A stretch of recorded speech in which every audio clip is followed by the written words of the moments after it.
Hi, my name is Storytime, and today I want to tell you about how I traveled through the Amazon with a facta plague. It is November 2025, and I feel like I've already lived 5 lifetimes in this 1 year alone. Little to say, I started this year in Thailand with scabies. By the time February came, I went to USA. From USA, I went to Colombia. From Colombia, I went to Brazil. I came back to Europe in April. In May, I took a road trip from Poland to Spain, and then I spent the 3 months of the summer in Barcelona. I came back with my car to Poland in September. October, I stayed in Poland, and now I am in Gambia. So welcome. Honestly, I've been through so much this year, but one of the most pivotal stories that I honestly cannot even comprehend that it happened this year is the fact that I fucked up my leg really badly and I still went for a 1.5 month trip through Brazil. So today, it's not any sort of moral, it's just a story of how this happened and what happened exactly. So sit down comfortably, grab your juice of choice, and this is a talo juice, which is a local fruit here in Gambia. And let me tell you a crazy story. So the story doesn't start in Brazil, it actually starts in Colombia, in a town called Salento. People who come to Salento come there to see the tallest palm trees in the world in the Cocora Valley. And that's exactly what I came there for. But I left the Cocora Valley trip for the last day. I was planning to rent a scooter and go to the Cocora Valley and later go for a ride through different places in the mountains. I've driven a scooter plenty of times before, so I was pretty confident in my abilities. I rented a scooter from a shop in Salento. I didn't drive even 2 minutes outside of the rental shop when I fell down, hit my knee on the concrete, and I had to be rushed to a hospital. I couldn't really understand what happened. I was just going downhill on a slippery road. At some point, I lost control of the scooter and I just fell. I thought it was my fault, but I wasn't sure exactly what happened. When I got up from the accident, my knee hurt, but I didn't realize something was wrong until I realized I cannot walk.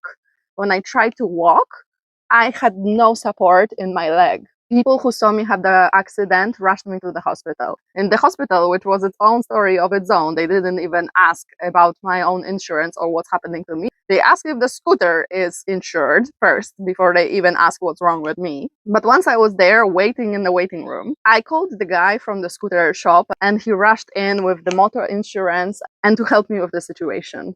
So he arrived and we are waiting together and he's asking me what happened. I'm like, I don't know. I just lost control of the scooter. I don't know why. Like, I know how to ride. I was going very slowly downhill. And then he asked me, which brake were you pulling? I'm like, well, the one on the right, that's the back brake, right? And he said, oh, no, I forgot to tell you. For some fucking reason, the brakes on the scooters are reversed. And he kindly forgot to tell me that little detail. Hey guys, editing Tori here. So I just need to clarify this point about the brakes so nobody tells me that, oh yeah, but you're actually pulling this one out. Okay, so like to clarify, I learned how to drive in Thailand. I know majority of scooters in Thailand have the back brake on the left side. I right now don't remember which brake was it in the scooter. The guy didn't tell me when I rented it. I did not ask about it either, to be honest. From now on, I always ask which one is the back brake. I learned my lesson. He told me then in the hospital that this is reversed, like it's different than the rest of the world. So at this point, I am confused. Point being made, I was driving downhill, pressing the front brake, and that's what caused the accident. That means I was going downhill, braking with the front brake. Great.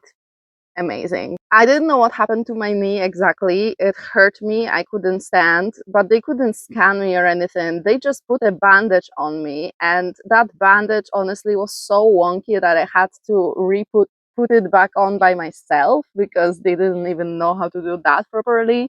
I spent an hour in the hospital mostly just doing the paperwork, and then they let me go. This was my last day in Salento. I came there specially to see the tallest palm trees in the world, and for some reason I left that to the last day.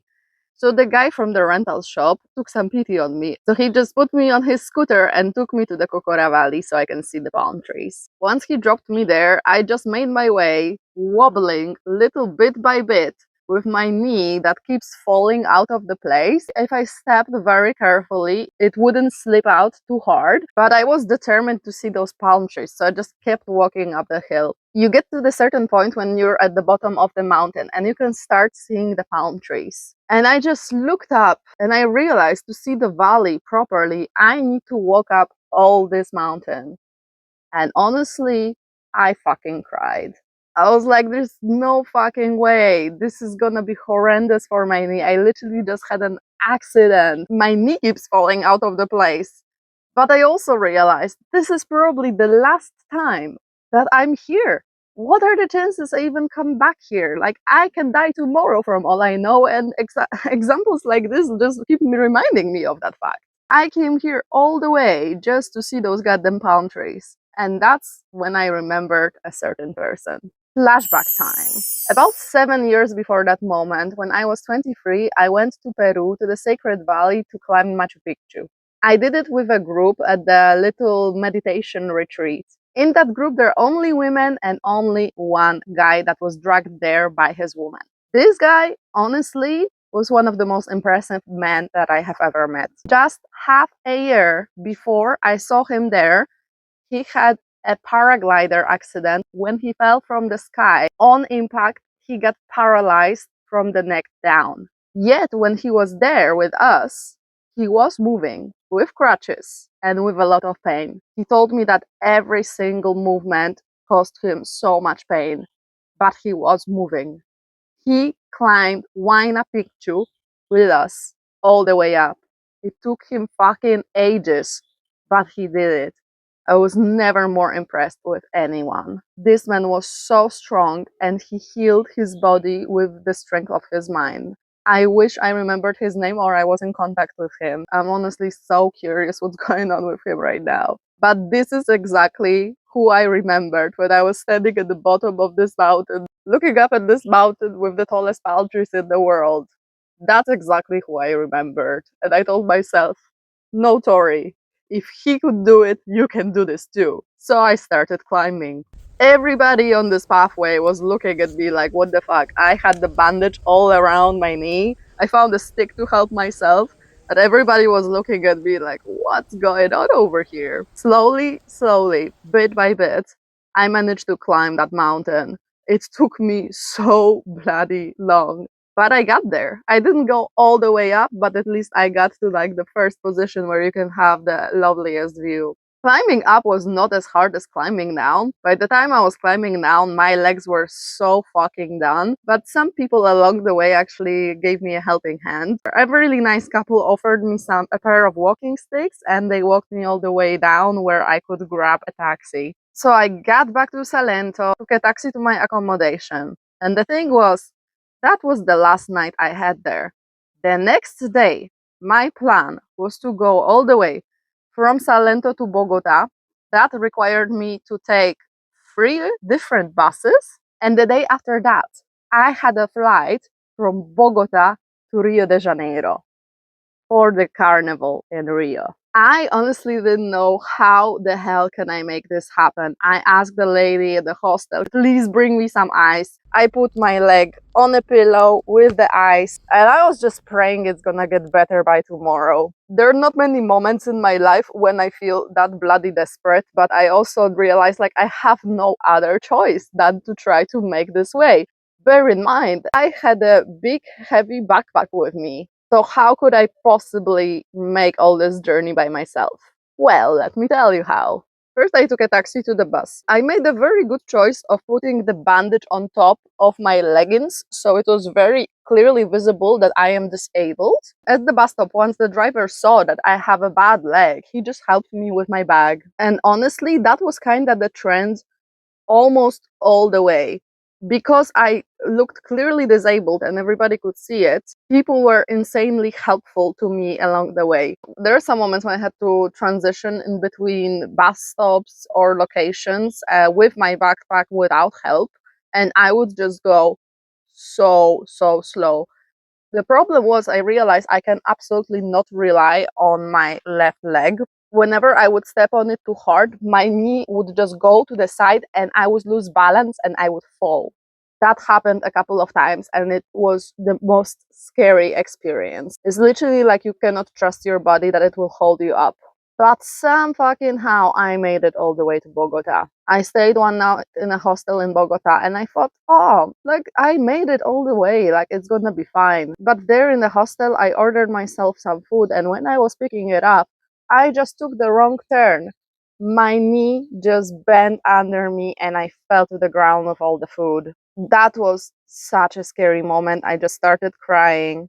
I didn't cry because it hurt. To be honest, my knee didn't hurt that much. It was all swollen and I definitely didn't have the mobility in it. What was scary is the fact that I cannot trust my body. I was also processing what the hell happened to me. As you already know, if you've seen my other videos, the whole previous year I had scabies, all 10 months of torture. At that point, I got my body back from scabies just for about a month. And after a month, my body was taken away from me again. But by my body, I mean my health. My full capacity was taken away, ripped away, right before I was going for the biggest part of my trip. Processing that honestly was something else. So the next day I went to the airport in Bogota. I remember asking the staff at the airport if they could maybe help me or if they could assist me to carry my bag through the checking because I am disabled and I cannot do this or I can fall. But they refused. And oh God, like I was just so distressed about it. I didn't make a fuss. I was just genuinely scared that I can fall in the middle of the airport with my bag. But I somehow made it. I made it to my first plane. And then I had a stopover in Panama. Once I got out of the plane in Panama and I looked at where I need to go on the Panama airport, I realized I need to get all the way to the second terminal, which was really far away. It said 20 minutes walking. I looked at that. I said, no fucking way. And I just went straight to the office of my airline. I think that was Copa Airlines, so big up for them. And I asked, excuse me, can I please ask for disabled assistance? Because there's no way that I can make it to my flight without help. There are those little like trucks that take people, like, you know, usually older or disabled people, they take them from one side of the terminal to another. A representative from the airline was trying to help me catch this card, but he couldn't. So in the end, he just pulled up a wheelchair, put me on a wheelchair, and took me by hand all the way to my gate. I cannot explain. I never felt that embarrassed in my life. I never felt so bad for not being able to do this by myself. Like, god damn it, normally, like, I'm a strong, healthy, independent woman that travels around the world, and here I am on a wheelchair being taken to my gate at the airport. But I swallowed my pride and just took it because I realized there's no other way I can do it at this moment. So I managed to catch the flight. I landed in Rio. I got to my accommodation. So you might be wondering, how was Carnival in Rio with a fucked up knee? Well, it was pretty crazy, I got to say. Personally, I think the carnival in Rio is overhyped as fuck. It's dangerous as hell. If I want to go to a street party, I'll just go to a street party in Barcelona without the threat of a little kid coming up to me with a gun. I'm sorry, but I party way better when I know I'm not gonna be approached with a fucking gun. That did not happen, but I heard that this happens notoriously. I went to the carnival with my best friends. My bestie from Poland arrived and we stayed at the same accommodation. We also had a bunch of Brazilian friends that came to Rio as well for this experience. So we had a group that we can hang around with. My besties were helping me the best they could with my condition. And you know what? I even managed to dance because in some of those street parties, there are just so many people cramped into the street. Everybody is like literally on everybody. So even if I was dancing, I couldn't fall because I was just held by the pressure of the crowd. So I danced. I could feel that my knee popped out of place a couple of times, but I never fell. So I just took advantage of it. I came to Rio to dance in the end. God damn it. Bunch of caipirinhas also helped with the pain. But altogether, I got to say, the carnival is so overhyped. It's so not my vibe to just be crammed into a street. It's not my vibe to be amongst such massive crowds. It's not my vibe to feel threatened or scared when I'm supposed to feel chilled and party. So my best moments in Rio were actually the times when the lady from our Airbnb took me and my friend to the local forests or local nature, or cooked for us, or we could practice some Portuguese with her.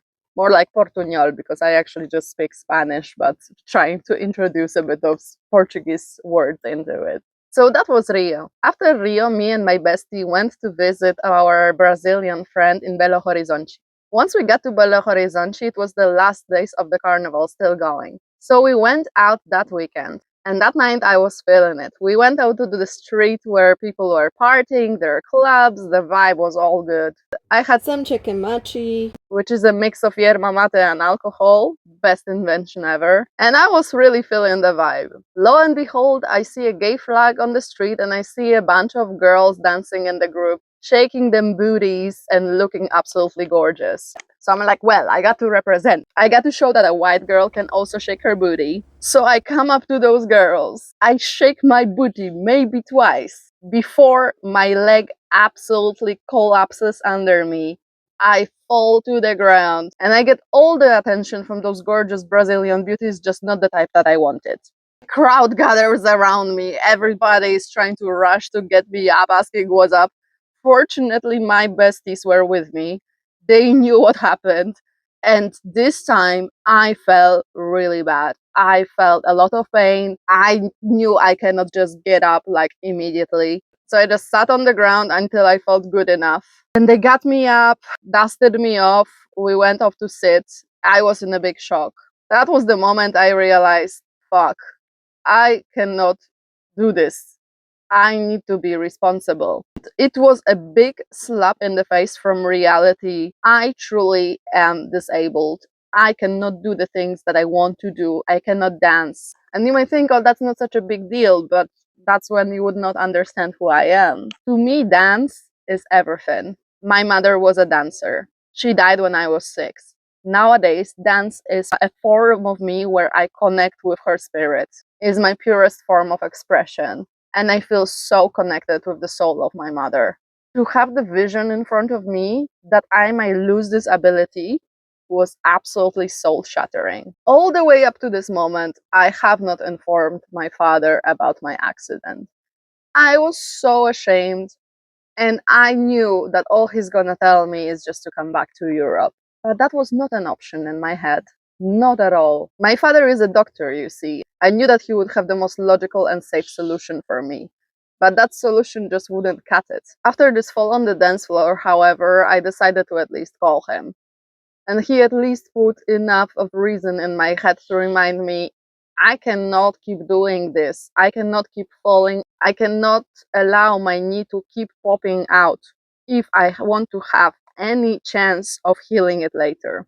I didn't have full mobility in my knee. I could barely bend it to maybe 90 degrees, but I was doing a bit of exercise every single day. He told me I need to really exercise my quads. He consulted also with an orthopedist. He told me to get a security band for my knee to keep it from popping out. And so I did all that. And I chilled the fuck down. From that point on, I wouldn't dance. I would take so much more care so it doesn't pop out.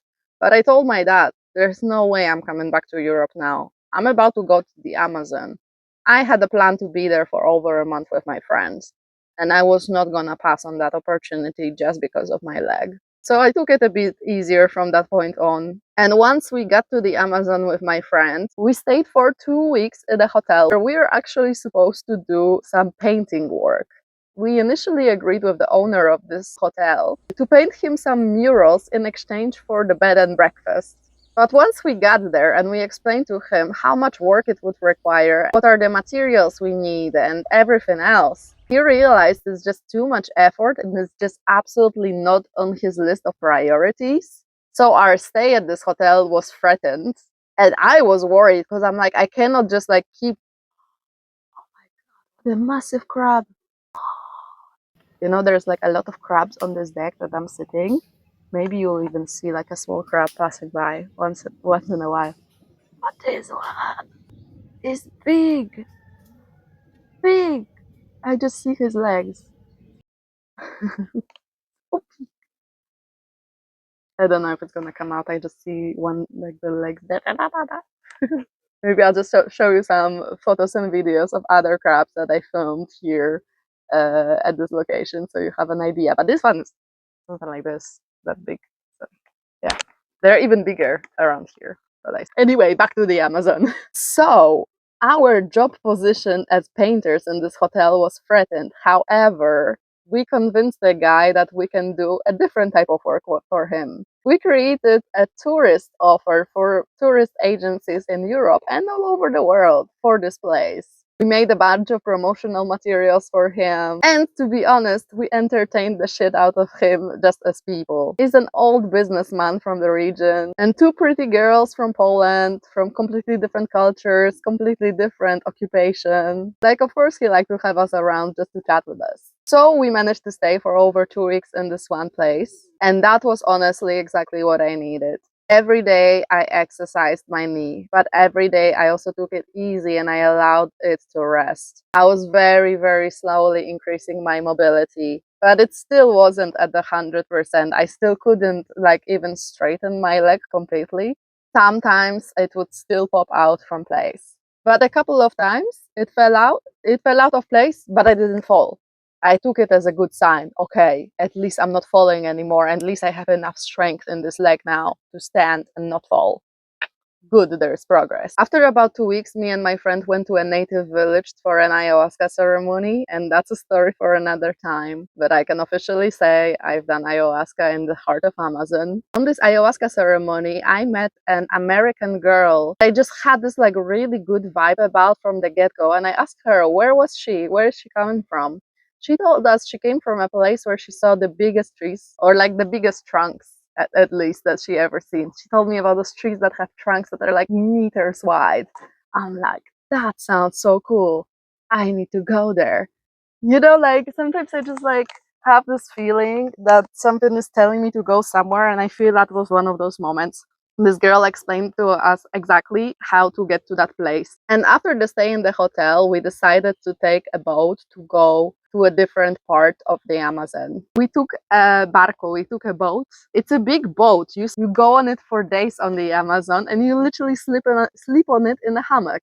It became our favorite way to travel because you literally just like can chill in a hammock all day. You have access to the internet. You pay like 24-hour subscription for not too much money. There is food served, but there are also pirates coming on board with a lot of different snacks at the different stops, so you can buy yourself more food. And you just chill and you watch the Amazon passing by. It's honestly the most amazing experience. We arrived in Santarém, and we took a taxi to a town which my friend told us about. I talk about my whole journey and I list all the locations on my Patreon. So if you're interested in exactly the places I visited and you would like to ask me for more details, hit me up on my Patreon. We stayed in this town for about a week, and one of those days we went on the trail to the jungle with a guide to see the Samauma trees. Samauma trees are sacred trees that are hundreds of years old.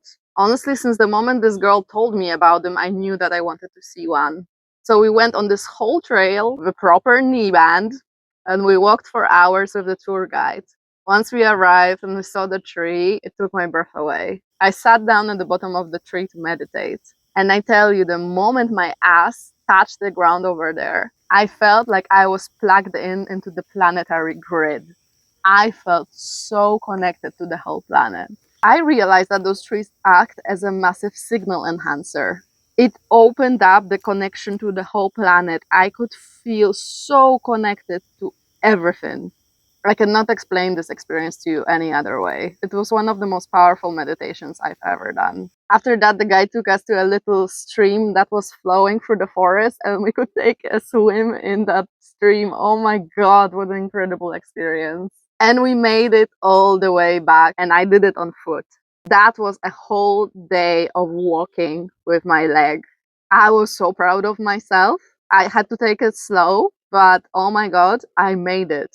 But the biggest pinnacle of this whole experience was that on our last day in that village, we decided to climb a mountain. There is a little mountain that overlooks that place with a gorgeous view. And I really, really wanted to go there.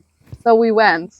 That day was so rainy. The water was pouring down that whole mountain and it was not safe to climb. Even if you have both of your legs healthy, it was not safe.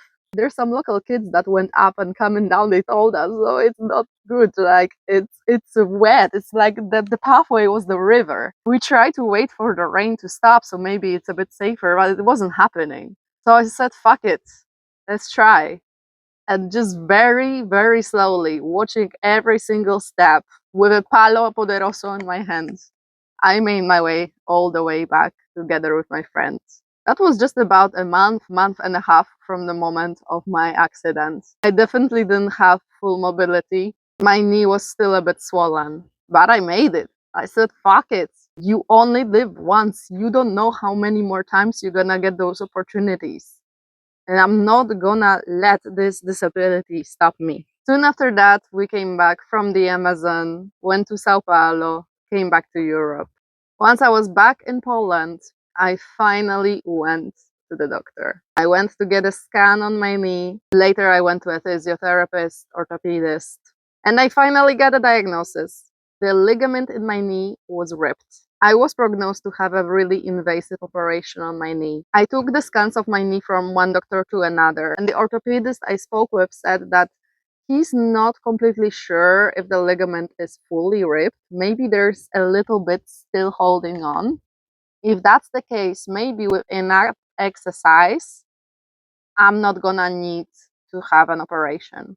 So later I went to the physiotherapist. And fun fact, the name of my physiotherapist is Mr. Kolano.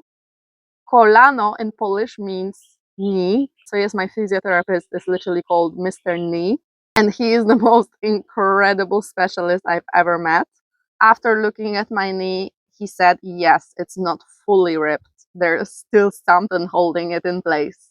But he told me exactly the exercises I need to do. And I'm pretty much doomed or destined to do those exercises for the rest of my life if I want to keep my mobility intact. And to be honest, considering the fact that I've been sitting like this with this knee for this whole video is already a miracle to me. I couldn't have it like this for months. And it doesn't even hurt, which is quite amazing. Right now, I have almost full mobility. I haven't even been exercising that much, but it healed pretty well. Once all the swelling was gone, I was able to fully straighten it and bend it. Although there are some positions I cannot do, I'll never be able to do all the yoga poses, even if I want to. I am so bloody grateful because I could not, for the love of me, go through that operation after they described it to me. Regardless, that's beside the point. I still cannot believe that I went through all of this just this year alone. Losing my mobility taught me so many things. It took me from levels of desperations that I thought I already reached when I had scabies, but it took me even deeper. It made me realize that I'll do whatever it takes to get my leg back. Because I need to dance again. I barely danced this year, and that severely affected my mental health. You don't know how much something can affect you until you lose it. For me, dance is my therapy, dance is my life, dance is the way I connect to my soul and to the soul of my mom. So I am so blessed to be able to do it again. Even if my knee sometimes still keeps popping out, I don't fall anymore. I do need to be mindful of it. I should not strain myself too hard. A ligament cannot heal. It will always be ripped. But once the scar tissue builds on it, that can also hold it a bit stronger. So even though I'll always be a little bit less capable for the rest of my life, I have the craziest story to tell for it. And I hope you enjoyed listening to it as much as I enjoy telling it every single time. Once again, my name is Tori Nagai, and I like to tell some crazy stories from my life, which hopefully have some sort of message to pass across. I hope this was of some sort of value to you. And if you would like to follow my journey, please consider subscribing to my Patreon. As I said, I share every single detail of my journey on there, as well as travel tips and locations. I don't share my exact locations on social media because I'm trying to be ethical and not over-popularize beautiful places in nature. Other than that, you can follow me on my TikTok, my Instagram, my art accounts, because I'm also an artist. Here's my art shop. All the other links are below in the description. Thank you for watching, and I see you in the next one. Bye. Mwah.